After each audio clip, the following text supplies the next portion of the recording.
ശരി, വി വിനോദാണ് കൂടുതൽ വിശദാംശങ്ങൾ നൽകിയത്. CMRL എക്സാലോജിക് മാസപ്പടി കേസിൽ ഇഡിയുടെ ചോദ്യം ചെയ്യൽ തുടരുന്നു. CMRL joint managing director Sharan S Kartha ഇന്നലെ വീണ്ടും ചോദ്യം ചെയ്തിരുന്നു. SFIO റിപ്പോർട്ട് ലഭിച്ച സാഹചര്യത്തിലാണ് കമ്പനി അധികൃതരെ വീണ്ടും ചോദ്യം ചെയ്യുന്നത്. പ്രതിപക്ഷ നേതാവ് പിണറായി വിജയന്റെ മകൾ വീണ ടിയെ മൂന്നാം വട്ടം ചോദ്യം ചെയ്യാൻ വിളിപ്പിക്കുമെന്നാണ് സൂചന. CMRL അധികൃതർ ചോദ്യം ചെയ്യലിനോട് സഹകരിക്കുന്നുണ്ടെന്ന് ED വൃത്തങ്ങൾ പറയുന്നു. കമ്പനി ഡയറക്ടർമാരായ ജയ കർത്ത, ഷിബി എസ് കർത്ത എന്നിവരെ പ്രതിസ്ഥാനത്ത് നിന്നും മാറ്റിയേക്കുമെന്ന സൂചനകളുമുണ്ട്. ഡാനി ഇപ്പോൾ ചേരുന്നുണ്ട് കൂടുതൽ വിവരങ്ങളുമായി. ഡാനി, ഇപ്പോൾ ഈ SFIO റിപ്പോർട്ട് ലഭിച്ചതിന്റെ അടിസ്ഥാനത്തിലാണ് കൂടുതൽ ചോദ്യം ചെയ്യലുകളൊക്കെ നടക്കുന്നത്. വീണയെ ചോദ്യം ചെയ്തതിൽ, രണ്ടാം തവണയും ചോദ്യം ചെയ്തതിൽ ഇപ്പോഴും ഇഡിക്ക് സംശയങ്ങൾ നിലനിൽക്കുകയാണ്. ഇനി മൂന്നാം വട്ടത്തെ ചോദ്യം ചെയ്യലിൽ ഈ SFIO റിപ്പോർട്ടുകൾ കൂടി അടിസ്ഥാനമാക്കിയായിരിക്കും ആ ചോദ്യം ചെയ്യൽ നടക്കുക എന്നാണ് മനസ്സിലാക്കുന്നത്. അങ്ങനെയെങ്കിൽ അതിൽ ഇഡിയുടെ സംശയങ്ങളൊക്കെ നീങ്ങുമെന്ന് വേണോ കണക്കാക്കാൻ?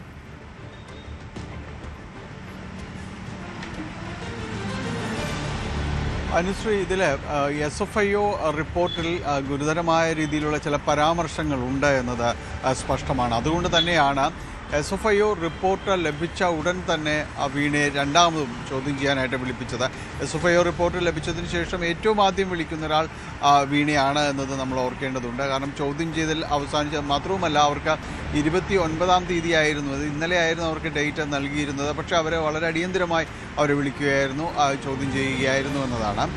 ഇതിനുശേഷം ഈ ഒരു പ്രൊസീജിയർ തുടർന്നുകൊണ്ടേയിരിക്കുകയാണ്. ഇപ്പോൾ ഈ കഴിഞ്ഞ ദിവസങ്ങളിൽ ശരൺ എസ് കർത്ത ഇന്നലെ ചോദ്യം ചെയ്യുന്നു. ഇന്നലെ രാവിലെ ഹാജരായ ശരൺ എസ് കർത്തയെ വൈകിട്ട് 7 മണി വരെയാണ് ചോദ്യം ചെയ്യലുണ്ടായിരുന്നത്. അങ്ങനെ CMRന്റെ ഉന്നത ഉദ്യോഗസ്ഥരെല്ലാം തന്നെ ഇഡിക്ക് മുന്നിലേക്ക് എത്തുകയും ചെയ്യുന്നുണ്ട്. അവർ നന്നായി സഹകരിക്കുന്നു എന്നതാണ് ഇഡിയിൽ നിന്ന് അറിയാനായിട്ട് സാധിക്കുന്നത്. പ്രധാനമായും ഈ SFIO റിപ്പോർട്ടിനെ ആധികാരികമാക്കി തന്നെയാണ് ഇനിയുള്ള ചോദ്യം ചെയ്യലടക്കമുള്ള കാര്യങ്ങൾ പുരോഗമിക്കുന്നത്. ഇനി വരും ദിവസങ്ങളിൽ വീണ മൂന്നാം വട്ടവും ഇഡിക്ക് മുന്നിലേക്ക് എത്തും എന്ന സൂചനകൾ തന്നെയാണ് നിലനിൽക്കുന്നത്. അതിൽ ഈ SFIO റിപ്പോർട്ടിനെ ആധികാരികമാക്കിക്കൊണ്ട് ഈ കഴിഞ്ഞ ദിവസങ്ങളിൽ CMRLലെ ബന്ധപ്പെട്ടവരുടെ ചോദ്യം ചെയ്യൽ ഉണ്ടായിരുന്നു. ഇതിൻ്റെ വിശദാംശങ്ങളുമായിട്ടായിരിക്കും ഇനിയിപ്പോൾ വീണ്ടും വീണയെ ചോദ്യം ചെയ്യുക എന്ന് തന്നെയാണ് അറിയാനായിട്ട് സാധിക്കുന്നത്. ഏതായാലും ഇക്കാര്യങ്ങളിൽ ഈ മാസപ്പടി കേസുമായി ബന്ധപ്പെട്ടുകൊണ്ട് ഇഡിക്ക് നിലനിൽക്കുന്ന സംശയങ്ങൾ പ്രധാനമായും തന്നെ ഇത് കള്ളപ്പണ ഇടപാട് എന്ന രീതിയിൽ തന്നെയാണ് ഇഡി ഇപ്പോഴും നിലകൊള്ളുന്നത്. ആ രീതിയിൽ തന്നെയാണ് അന്വേഷണം മുന്നോട്ട് പോവുകയും ചോദ്യം ചെയ്യലടക്കം നടക്കുകയും ചെയ്യുന്നത്. നേരത്തെ ആദ്യവട്ടം നടത്തിയ ചോദ്യം ചെയ്യലിൽ വീണയ്ക്ക് പല ചോദ്യങ്ങളോടും വ്യക്തമായ രീതിയിൽ പ്രതികരിക്കാൻ കഴിഞ്ഞിരുന്നില്ല എന്നതടക്കമുള്ള കാര്യങ്ങൾ ഉണ്ടായിരുന്നു. രണ്ടാം വട്ടം ചോദ്യം ചെയ്യൽ SFIO റിപ്പോർട്ടിനെ അടിസ്ഥാനമാക്കിയുള്ളതായിരുന്നു.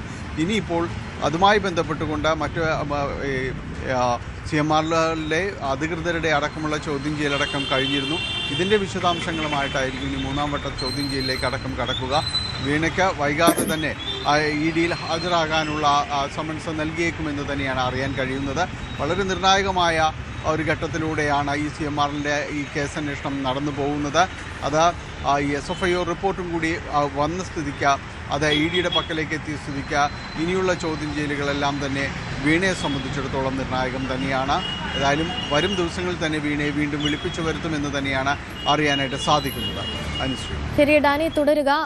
തിരുവിതാംകൂർ ദേവസ്വം ബോർഡ് മുൻ പ്രസിഡന്റ് PS പ്രശാന്തിന്റെ ഭരണകാലത്തെ സ്വർണ്ണക്കടത്തിൽ പുതിയ കേസെടുക്കണോ എന്നതിൽ SIT തീരുമാനം ഇന്നുണ്ടായേക്കും.